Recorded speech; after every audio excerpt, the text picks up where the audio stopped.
हो, आज तुम्ही मतदानाचा हक्क बजावलेला आहे, काय सांगणार?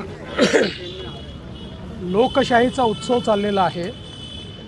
या उत्सवामध्ये मतदान हा केवळ आपला हक्क नाही आहे, ते आपलं कर्तव्य देखील आहे, तो आपला अधिकार देखील आहे। आणि म्हणून माझ्या कुटुंबासकट मी आज मतदान केलेलं आहे आणि महाराष्ट्रातील तमाम बंधू भगिनींना, आमच्या लाडक्या बहिणींना, लाडक्या भावांना, सगळ्यांना माझी विनंती आहे, सर्वांनी मतदान करा।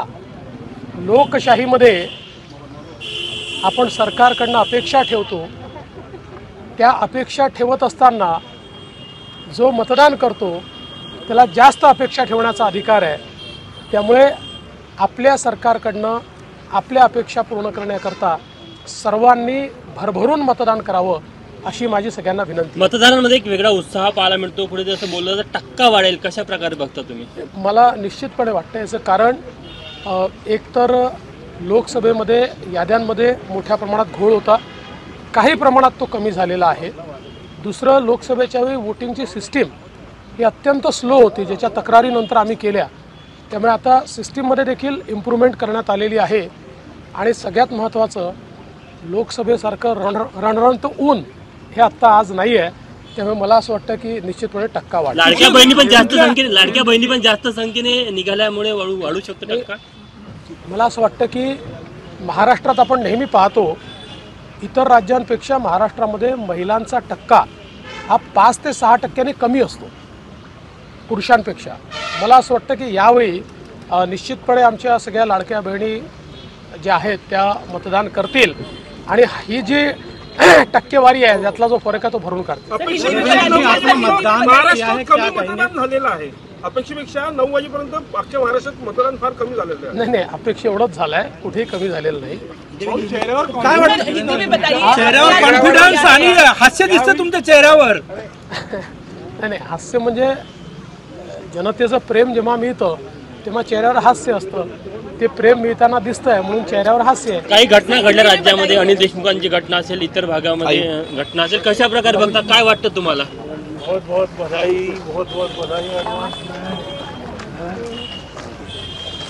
भाऊ, ज्या घटना घडल्या त्यावरनं काय अनेक उमेदवारांनी काही प्रयत्न केले, काटोलमध्ये अनिल देशमुखांचं जे प्रकरण आहे, दगडफेक आहे, मी त्याच्यावर कालच बोललेलो आहे आणि ते किती फेक आहे हे काल SP आणि IG जी प्रेस कॉन्फरन्स घेतली आणि पूर्ण घटनाक्रम, त्याचे व्हिज्युअल्स आणि त्याचा एक इम्पॅक्ट ॲनालिसिस हा सगळा सांगितल्यानंतर मी कालच सांगितलं की ही सलीम जावेदची स्टोरी होती।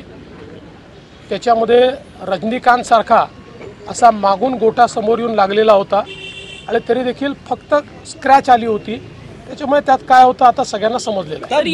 बिटकॉईनमध्ये नाना पटोले आणि सुप्रिया सुळे यांच्यावर आरोप आहे, काही ऑडिओ क्लिप सुद्धा दाखवण्यात आले। मी देखील मीडियामध्ये हे सर्व बघितलेलं आहे। माझं स्पष्ट मत आहे की या संदर्भात योग्य इन्क्वायरी झाली पाहिजे, काय यात खरं आहे हे सर्वांसमोर आलं पाहिजे, कारण आरोप गंभीर आहेत। अशा गंभीर आरोपांची सखोल चौकशी होऊन त्यातलं सत्य बाहेर येणं हा जनतेचा अधिकार आहे।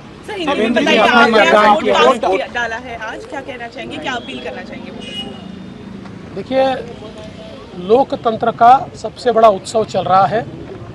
महाराष्ट्र में हमने हमारे परिवार के साथ अभी अभी वोट दिया है और मैं सभी महाराष्ट्र के बहनों भाइयों को और विशेष रूप से हमारी लाडली बहनों को ये अपील करना चाहता हूँ कि बहुत बड़े पैमाने पर वो वोट करें, क्योंकि मतदान ये केवल हमारा अधिकार नहीं है, ये हमारा कर्तव्य भी है।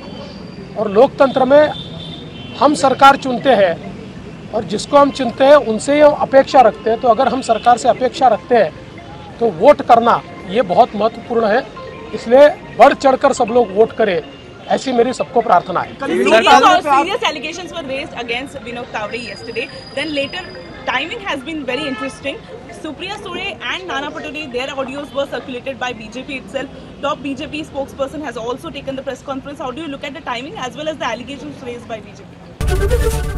ABP माझा, उघडा डोळे बघा नीट।